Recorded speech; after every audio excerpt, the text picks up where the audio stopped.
وغير بيضه وحده ومكونات جد بسيطه غادي نوجدوا هاد لي كريب اللي كيعطيونا كميه كبيره، كيجيو خفافين وناجحين مليون في المئه.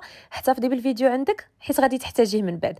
اول حاجه غادي نحتاج بيضه واحده، قبيصه ديال الملح، كيس ديال الفاني، 2 معالق كبار ديال السكر سنيده، 3 المعالق كبار ديال الزيت، 2 كيسان ديال العنبه ديال الحليب، وكاس ونص ديال الدقيق. نخلط المكونات مزيان وتقدروا تصفيوهم باش تاكدوا ان ما بقاوش عندكم فيهم الكريات ديال الطحين.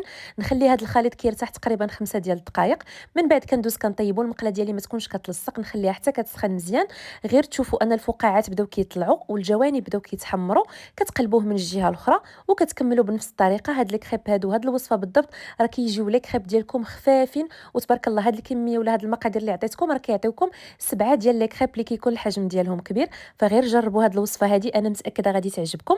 وإلا عجبتكم ما تنسونيش من لايك.